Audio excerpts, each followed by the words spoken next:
Bem-vindos, estudantes do terceiro ano. Eu sou Adriano, sou seu professor de artes. Pessoal, hoje nós vamos falar sobre uma temática bem interessante que é sobre o Barroco europeu. Então nós vamos conhecer brevemente a história do movimento barroco, seu início e os grandes destaques desse período. O que a gente vai ver? A gente vai conhecer exatamente essa passagem do movimento renascentista até acontecer aquilo que a gente vai conhecer como barroco, que vai ser uma grande transformação. Tanto é que nós temos uma obra aqui chamada Davi com a Cabeça de Golias, feita por Caravaggio em 1610, e vai estar um grande exemplo dessa transformação do mundo da arte nesse momento. Então vamos fazer umas perguntinhas, pessoal, só para a gente tentar entrar no clima da aula, para a gente ver mais ou menos o que a gente vai ver nesse período. Então, será que a perfeição em uma linguagem pode provocar uma guinada e o início de uma outra? Agora eu pergunto para vocês, será que quando você chega no ápice de um movimento artístico, que você vê que está tudo tão perfeito, não tem o que fazer, será que ele pode se tornar ainda melhor? E outra, a pintura pode se tornar uma janela para alguma ação real como se estivesse presenciada? Agora eu pergunto, será que uma obra de arte, você pode ver ela tão realista que parece que você está vendo uma janela e uma ação na sua frente? Pode acontecer isso? Hoje a gente vai ver nessa aula, ok? Então vamos voltar um pouquinho na história, vamos tentar mais ou menos conhecer o início de tudo isso que a gente conhece como barroco. Então de 1520 a 1600 aproximadamente, a arte entra no conflito chamado de maneirismo. Michelangelo, Leonardo e Rafael são considerados referências para as escolas renascentistas, até que surgem tentativas de uma expressão livre com a estilização da forma, tendo foco na expressão. Destaque é o Greco, que é o Domenicus Theotokopoulos. O que está acontecendo, pessoal? Nós temos agora uma época chamada Alta Renascença. Ou seja, nessa época nós temos Leonardo da Vinci, nós temos Michelangelo, nós temos Rafael como referências. Ou seja, tecnicamente falando, nós chegamos no ápice dessa linguagem. Então nós tínhamos uma amostragem do corpo com grande perfeição. E várias pessoas estavam vendo isso e não tinha mais como passar vamos colocar, essa qualidade que estava existindo. Então algumas pessoas começaram a querer fazer arte na sua maneira, que é chamado de maneirismo, ou seja, eles queriam fazer uma coisa diferente do trivial. Eles não queriam ser conhecidos como pessoas que pintavam o estilo Leonardo, ou pessoas que pintavam o estilo Rafael, ou estilo Michelangelo, mas queriam ser conhecidos como artistas independentes, artistas que faziam seu próprio movimento. Então nisso vai surgir o Greco. O que eles fizeram? Eles pegaram aquilo que eram regras acadêmicas e procuraram sair disso, procuraram fazer uma coisa diferente. Então eles começaram a fazer um corpo um pouco mais longo, dedos mais compridos, um pescoço mais longo, tentaram fazer uma transformação da forma. Isso, naquele momento, ele foi colocado como um lado pejorativo. O pessoal não conseguiu reconhecer isso. Tanto é que isso foi uma tentativa daquilo que a gente conhece hoje como arte moderna.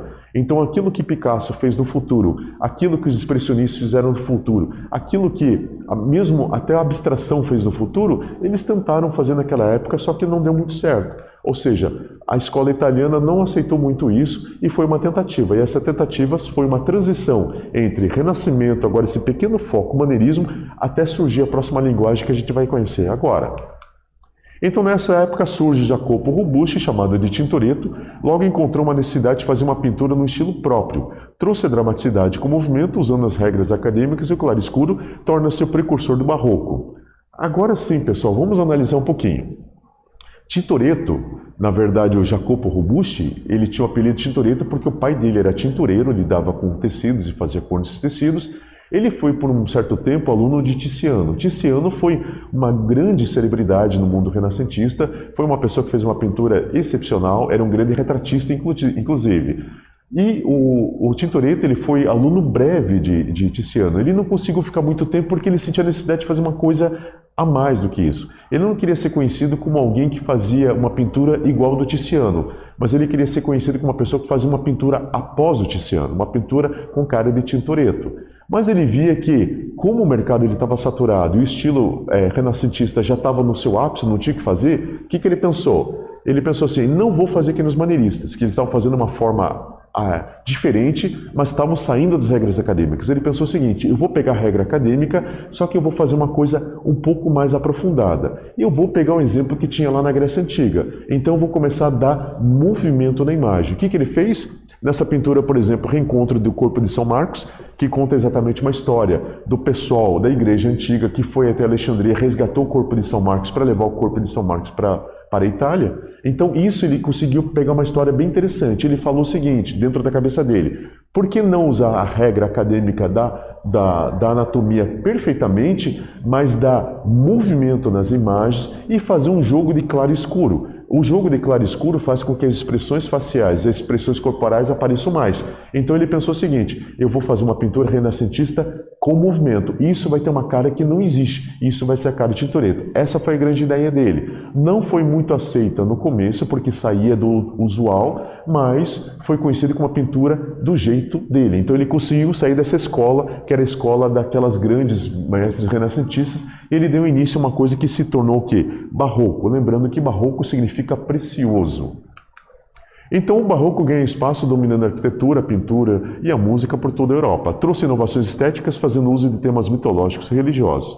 Veja bem, pessoal, nós estamos numa época que a Igreja Católica estava passando por uma crise bem forte. 1517 teve a Reforma Protestante, tentativa de Lutero não de dividir a igreja, mas a ideia dele era que a igreja voltasse aos eixos, parasse com os abusos que estavam acontecendo. E com isso a igreja ela via a necessidade de fazer uma contra-reforma, ou seja, ela tinha que ficar unida e tinha que compensar aquele deslocamento de muitas pessoas que foram para o protestantismo. Então nisso, o que a igreja fez? A igreja começou a investir na arte. Lembrando que essa época era a época das grandes navegações, então estava sendo trazido muitos tesouros do Novo Mundo para o Velho Mundo, e esse barroco ele veio o quê? Ele veio coroar isso, ou seja, surgem as grandes igrejas, surgem aquelas igrejas que nós conhecemos como barrocas, que tem muito brilho, muita grandiosidade dentro e fora da igreja, e a pintura também pegou esse lado. A pintura também teve um investimento muito alto para que a igreja ela pudesse se autopromover. E essa autopromoção através do barroco fez que esse estilo novo ele completasse toda a Europa e se tornasse o estilo oficial. Então agora, só para a gente relembrar o que a gente viu até agora, vamos fazer uma perguntinha rápida? Qual pintor se recusou a seguir os grandes mestres renascentistas e buscou fazer uma pintura diferente? Qual pintor que ele falou assim, eu não vou pintar que nem Leonardo, que nem Michelangelo, que nem Rafael, mas eu vou fazer uma pintura minha com a minha cara. Quem foi esse pintor? Responde para mim, eu estou aguardando vocês. Até daqui a pouquinho.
Responderam lá, pessoal? Manda pra gente que a gente quer ver a resposta de vocês.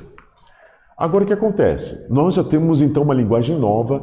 Essa linguagem nova, o que ela está fazendo? Ela está trazendo um teatro na tela. Ou seja, agora você não tem mais as pinturas estáticas. Antigamente, no Renascimento, qual que era o foco do Renascimento? Era trazer uma pintura que ela mostrava a perfeição humana. Então ela ia mostrar exatamente um desenho muito bem feito, uma anatomia muito perfeita, uma forma de montagem perfeita do desenho da pintura. Isso era a estética que estava acontecendo. Só que agora, no momento do Barroco, nós vamos pegar esses mesmos moldes da perfeição corpórea, essa perfeição de uma anatomia perfeita, bem desenhada, bem pintada, mas eu vou colocar um teatro, uma dramaticidade. Então agora você está vendo uma pintura que ela quase que se movimenta aos seus próprios olhos. E dentro disso nós vamos ter agora algumas referências. As pessoas que abraçaram esse estilo e começaram a fazer a pintura baseada nisso daí. Então nós temos agora, dentro da pintura, nós temos referências que trarão uma vida em cada obra, e temos na pintura o grande Michelangelo Meresi. Ele é chamado de Caravaggio porque, como já tinha Michelangelo referência do Renascimento, o Michelangelo Meresi, para não ficar ligado a Michelangelo, ele pegou o nome da cidade que ele nasceu, que é uma cidade lá da região da Toscana, se não me engano, que é a cidade de Caravaggio. Então, essa cidade, ela se tornou exatamente o apelido desse pintor. Então, pintura teve Caravaggio com grande destaque dentro da Itália. Nós tivemos a escultura grande Gian Lorenzo Bernini. Bernini também teve a cara do Barroco, que ele trazia esculturas com grande movimentação. E nós temos a arquitetura Francesco Borromini. Então, Borromini, ele deu a cara exatamente do Barroco dentro da arquitetura, porque ele fez aquelas partes internas grandiosas. Ou seja, a pessoa entrava numa igreja, é como se ela estivesse no próprio céu. Ela via aquela grandiosidade, aquelas grandes figuras. Então você tinha um teto feito com infinito, ou seja, você tinha uma ilusão de ótica que parecia que estava olhando para o próprio céu. Então essa foi a cara do Barroco, e essas três linguagens, nós temos as três referências que existem agora. E logo em seguida, nós temos um comparativo com a arte antiga. Então nós lembramos que toda a inspiração que tinha antigamente era baseada na arte greco-romana.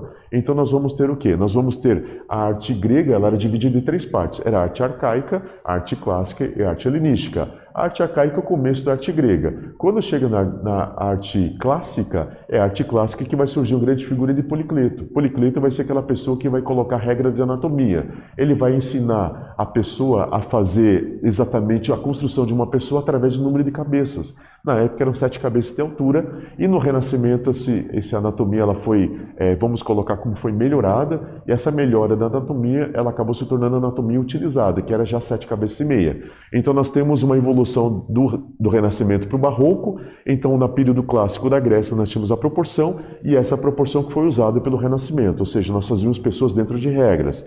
Agora nós temos a época helenística grega. Essa época helenística grega é quando Alexandre o Grande ele começa a expandir o Império Grego e começa a pegar outras culturas e trazer para a Grécia. Com essa assimilação de outras culturas, a cultura grega ela começou a ter mais vamos colocar, mais referências visuais. E com essas referências visuais, a própria escultura clássica ela teve uma evolução que ela começou a ter movimento, ela começou a ter dramaticidade. Então se via não só aquelas esculturas estáticas, mas você via agora esculturas com movimento. É exatamente essa inspiração que o Barroco fez. O Barroco pegou essa inovação helenística e trouxe para a sua linguagem. Então Renascimento estático, Barroco movimentado. Lá no passado nós tínhamos clássico grego estático, e nós temos o helenístico grego movimentado. Então isso vai ser a base dessa transformação nesse período que nós chamamos como Barroco.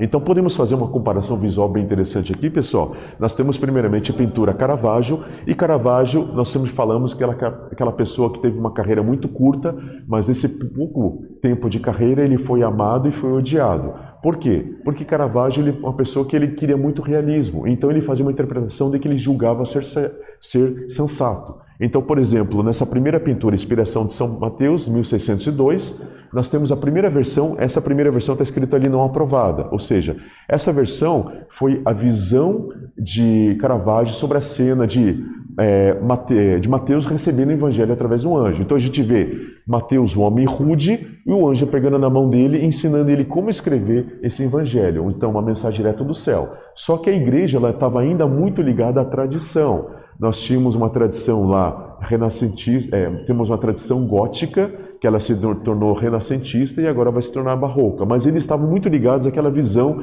de santos com aquela forma muito antiga de representação. Então, quando a igreja recebeu essa primeira pintura, ela não aprovou, tanto que essa pintura ela se perdeu na Segunda Guerra no bombardeiro, então essa pintura infelizmente foi destruída, e foi falado para Caravaggio que ele teria que refazer essa pintura. Ele refez como? Nos moldes antigos, molde muito bizantino, muito essa coisa de Idade Média. Então nós vimos um anjo todo esvoaçante vindo do céu, e ele com a auréola, Mateus, ele é uma forma mais clássica, mais, vamos colocar, tradicional da Igreja Católica. Então essa era exatamente o produto que a igreja queria, só que agora nos moldes barrocos. Então nós temos muita luz, claro e escuro, mas dentro da temática como eles queriam receber o produto final. E nós temos aqui também a conversão de São Paulo. A conversão de São Paulo, você vê exatamente uma pessoa no chão, com a mão no rosto, você vê a luz, então você vê que exatamente a influência do movimento está presente dentro dessa pintura. Nós vemos também agora o tema mitológico. Nós temos Medusa, que era exatamente a questão dos escudos gregos que eles utilizavam a figura de Medusa na sua frente, ele reproduz aqui, e a lenda de Narciso, em 1599, também existe aquela coisa do claro escuro dentro da pintura. Dentro da escultura a gente vai ver também a movimentação. Por exemplo, o anjo Abacuque, que é um profeta, ele recebendo exatamente a mensagem do anjo, e nós temos o busto de Constanza Buonarroti, que ela era uma grande mecena, ela também fazia a venda de obras de arte, e ela está sendo homenageada através do busto dela.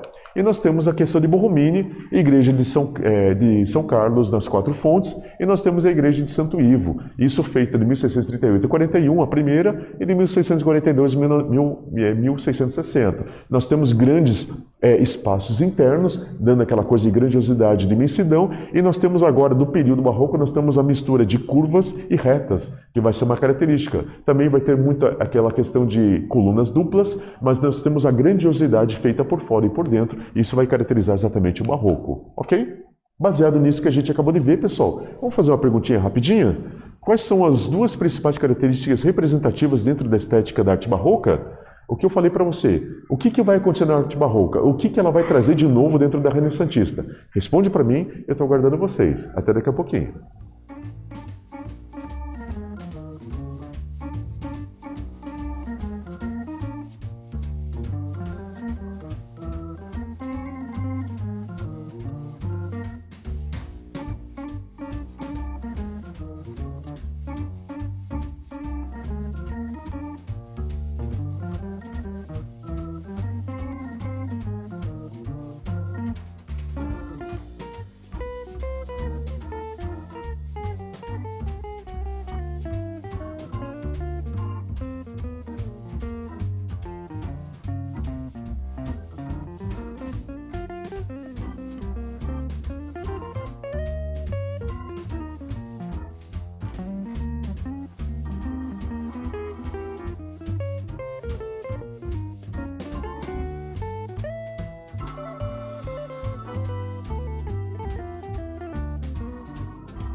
Responderam lá, pessoal? Manda pra gente que a gente vai ver. O que nós vimos hoje?